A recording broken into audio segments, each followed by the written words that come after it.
स्वागत है million solvation podcast के चौथे एपिसोड में।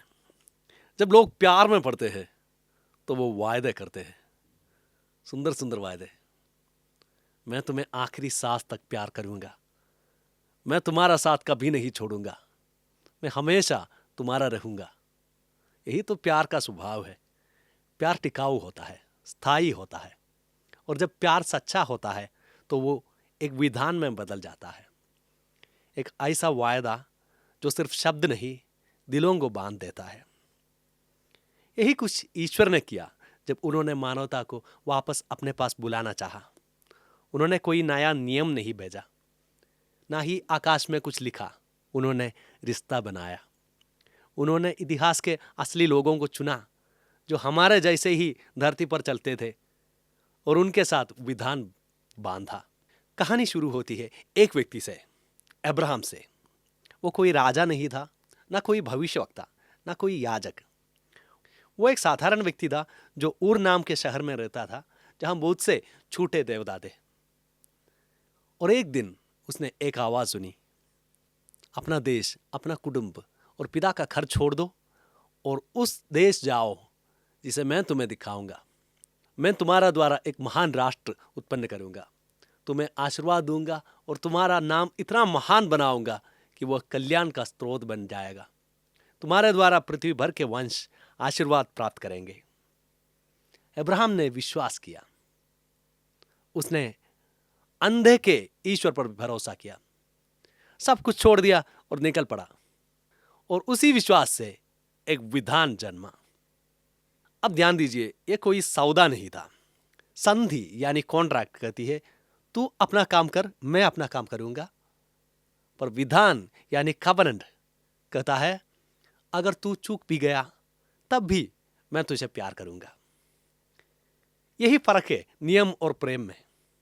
जब ईश्वर ने अब्राहम से विधान किया तो उन्होंने एक प्राचीन प्रतीक का प्रयोग किया। दो व्यक्ति बलिदान के पशुओं के बीच से चलते थे, मानो कह रहे हो, अगर मैं विधान तोड़ दूं मेरे साथ भी ऐसा ही हो। पर यहां आश्चर्य की बात यह थी, अब्राहम नहीं चला, सिर्फ ईश्वर चले, धुएं के पात्र और जलती हुई मिसाल के रूप में। जैसे ईश्वर कह रहे हो, अगर तू तोड़ेगा तो दंड मैं सहूंगा। और वही यीशु ने किया सदियों बाद क्रूस पर। उन्होंने हमारे टूटे विधान का मूल्य खुद चुकाया।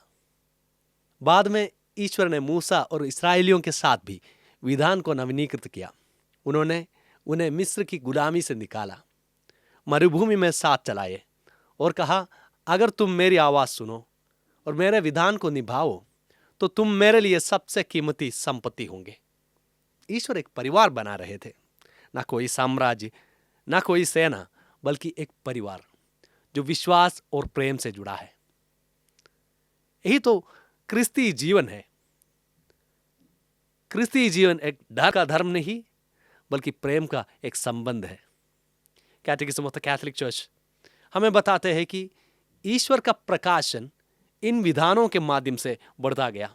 पहले नूह से, फिर अब्राहम, फिर मूसा और अंत में यीशु मसीह में पूर्ण हुआ।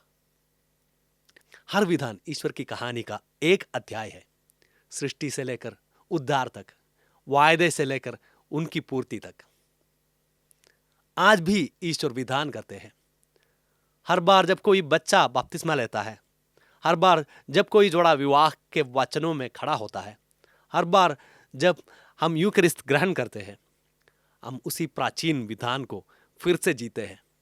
यह ईश्वर का वही संदेश है, मैं तुम्हारा ईश्वर रहूंगा और तुम मेरे प्रजा रहोगे। कुछ मिनट निकालिए और उत्पत्ति 12, उत्पत्ति 15 और निर्गमन 19 पढ़िए।